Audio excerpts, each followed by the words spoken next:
Good morning everyone.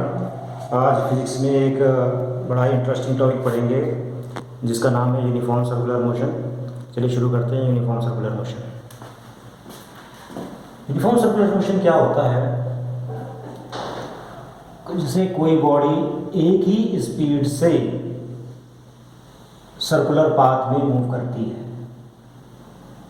एक ही speed से। That is a very important part of it कि speed should remain constant. Speed must remain constant. Speed उसकी नहीं बदलनी चाहिए। यानी इसकी डेफिनेशन बनेगी इस तरह से, when a body moves in a circular path such that its speed remains constant at every point of its circular path is called uniform circular motion. जब सर्कुलर मोशन होता है तो बॉडी यहाँ से यहाँ आ सकती है। स्पीड तो यहाँ पर सेम है, v यहाँ पर भी स्पीड सेम है, यहाँ पे भी स्पीड सेम है, यहाँ पर भी स्पीड सेम है, v यहाँ पर भी स्पीड सेम है, हर जगह हर पॉइंट पर स्पीड सेम है। लेकिन उसकी यहाँ पर एक चीज़ की उसकी डायरेक्शन बदल रही है। यानी हम कह सकते हैं वेलोसिटी इज चेंजिंग। अगर डायरेक्शन स्पीड में जोड़ दिया जाता है तो वो वेलोसिटी बन जाता है। यानी velocity of a body is changing. तो नेक्स्ट पॉइंट आ गया आपका कि velocity is changing. Velocity is changing. और आपने पढ़ा है कि change in velocity is what? Change in velocity, change in velocity per unit time, per unit time, per unit time is acceleration. यानी ये कैसा एग्जाम्पल है? Accelerated motion is an example of accelerated motion. यानी जब कभी कोई body circular path में motion करेगी तो ये एग्जाम्पल हो जाएगा एक्सेलरेटेड मोशन का। यानी यहाँ पर एक्सेलरेशन है। अब वो एक्सेलरेशन अगर है तो एक्सेलरेशन तो वेक्टर क्वांटिटी है, उसकी डायरेक्शन किधर होगी? उसकी डायरेक्शन हमेशा सेंटर की तरफ होगी।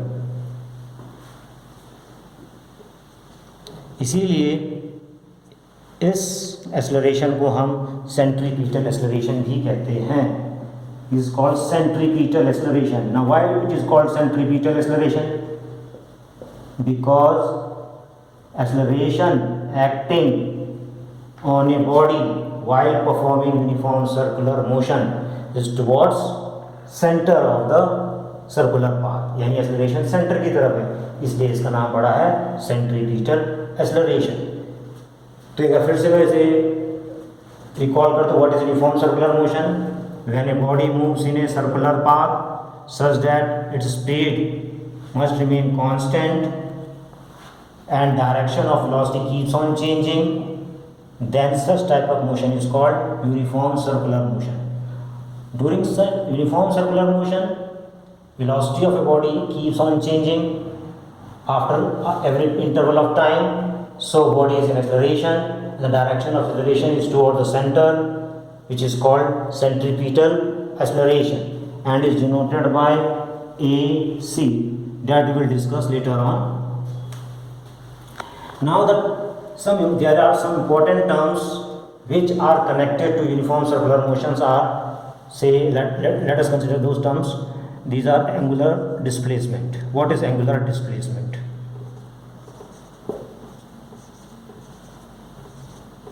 Angular displacement is denoted by either theta or delta theta। या तो हम थीटा से डिनोट कर सकते हैं या डेल्टा थीटा से डिनोट कर सकते हैं। ये होता क्या है देखते हैं। Suppose this is the body is moving in a circular path. Let us consider a body moving in a circular path. This is center of the circle and this is the radius vector.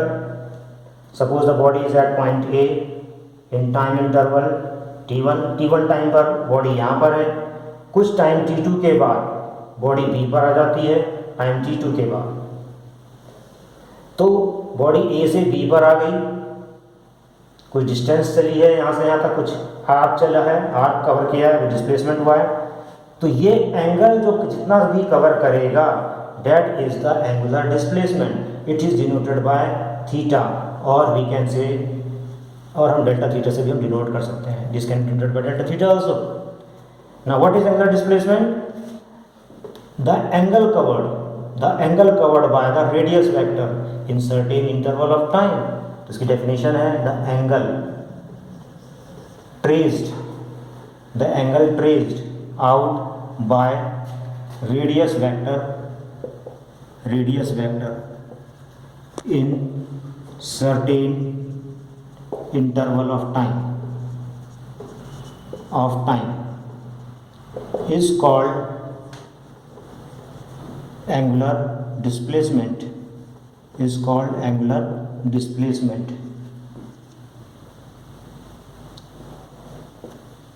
Angle covered.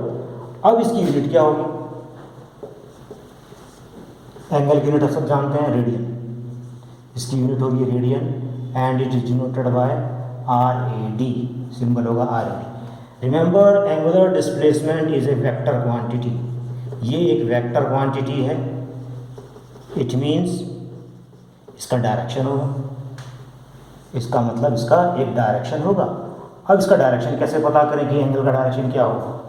इसका angle का direction पता करने के लिए हम एक right hand rule देते हैं, right hand rule.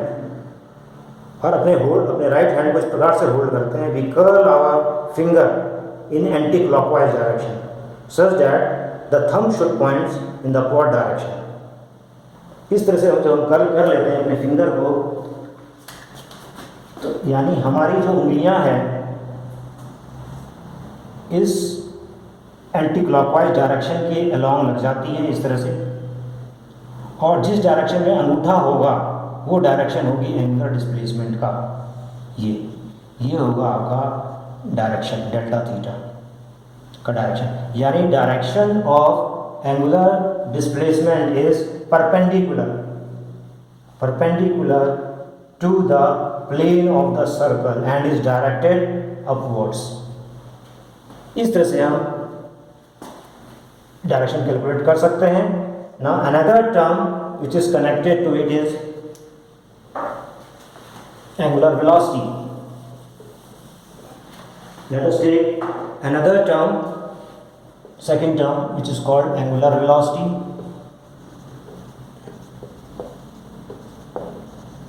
And the symbol for angular velocity is omega. Now to understand this angular velocity, once again we will take the body is moving in a circular motion, in fact uniform circular motion. हम बार बार uniform word जोड़ रहे हैं क्योंकि यहाँ पर एक ही speed से बॉडी घूम रही है, इसलिए यूनिफॉर्म का नाम दिया गया है। नाउ एंगुलर वेलोसिटी क्या होती है? बिल्कुल पहले की तरह, suppose this is centre of the path, center of the circle, and the body is at point A at time t1. Suppose after time interval t2 the body reaches at point B. after time t2 body यहाँ पहुँच गया और उसने कुछ angular displacement करा जैसे हमने पहले पढ़ा था, डेल्टा थीटा। अब हम वेलोसिटी को तो जानते हैं, एक पहले पढ़ चुके हैं लीनियर वेलोसिटी, 9th में भी पढ़ा है, और लीनियर वेलोसिटी का कॉन्सेप्ट सब जानते हैं। ये क्या होता है? Linear displacement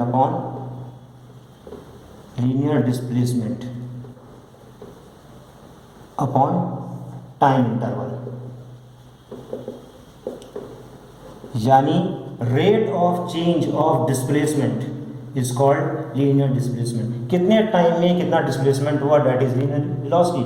in the same way what is angular velocity, हम इसी तरह से हम डिफाइन कर सकते हैं एंगुलर वेलोसिटी। यहाँ पर लीनियर वेलोसिटी की जगह आ जाएगा angular displacement.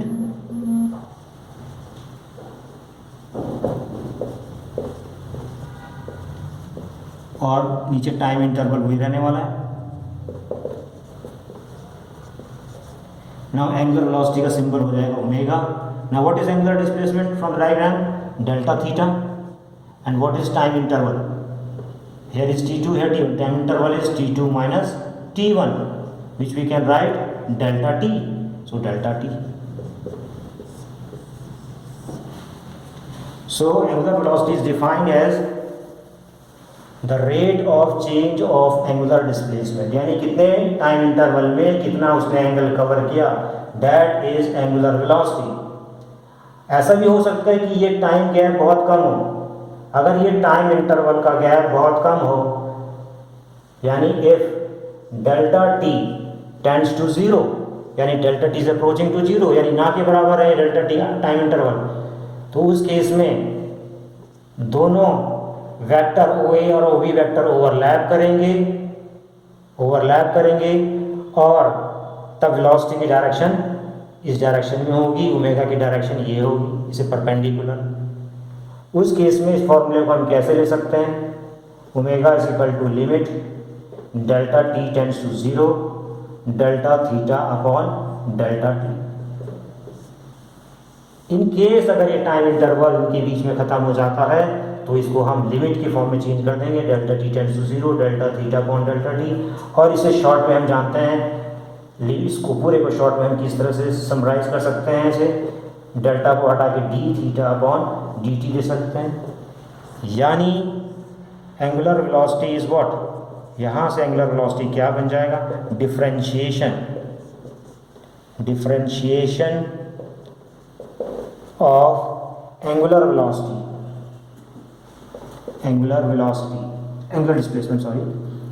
Displacement with respect to time interval. So we can say that differentiation of angular displacement with respect to time interval is called angular velocity. Now once again, the direction, it is a vector quantity. Angular velocity is vector quantity, yani omega is angular quantity, angular velocity is angular vector quantity, so it must have direction also. Now what is direction? Now the direction of angular velocity is same as that of direction of angular velocity, क्योंकि velocity की direction वही होती है जो displacement की direction होती है. इसी तरह से एंगुलर वेलोसिटी की डायरेक्शन वही होगी जो एंगुलर डिस्प्लेसमेंट की होती है. तो यहाँ पर हमने देखा था कि अगर कोई मोशन इस तरह से हो रहा है सर्कुलर पाथ में एंटी क्लॉकवाइज,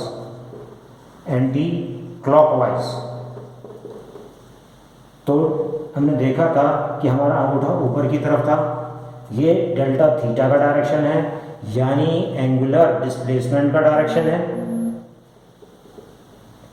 और यही डायरेक्शन होगा डेल्टा थीटा का एंड ओमेगा का भी, एंगुलर वेलोसिटी का भी डायरेक्शन. अगर कोई ऑब्जेक्ट एंटी क्लॉकवाइज ना घूम के क्लॉकवाइज घूम रहा, तो उस केस में डेल्टा थीटा का डायरेक्शन नीचे हो जाएगा या ओमेगा का डायरेक्शन भी नीचे ही हो जाएगा, बिल्कुल इसका अपोजिट केस होगा. अब उसके बाद आती है यूनिट भी हमें पता होना चाहिए, यूनिट ऑफ एंगुलर वेलोसिटी, यानी ओमेगा की यूनिट क्या होती है, ऐसा यूनिट. एंगल की यूनिट होती है रेडियन और टाइम की सेकंड, रेडियन अपॉन सेकंड, और we can say radian second inverse. तो इसमें हमने इस यूनिफॉर्म सर्कुलर मोशन में हमने क्या पढ़ा, पहले तो यूनिफॉर्म सर्कुलर मोशन क्या होता है, समरी. एक तो यूनिफॉर्म सर्कुलर मोशन क्या होता है, number 1 UCM uniform circular motion. Second हमने क्या पढ़ा, एंगुलर डिस्प्लेसमेंट जिसे हम डेल्टा थीटा सिंबल देते थे. थर्ड तीसरा हमने क्या पढ़ा, एंगुलर वेलोसिटी जिसका सिंबल है ओमेगा. ये सब टर्म एक दूसरे से कनेक्टेड हैं जो आगे काफ़ी यूज़ होते हैं, काफ़ी इंपॉर्टेंट हैं, जो कनेक्ट होंगे. ये जब तक ये आप नहीं जानेंगे आगे बढ़ना मुश्किल है, तो इसको आप रिवाइज करेंगे, फिर हम अगले टॉपिक में नए टॉपिक लेकर आएंगे. Thank you.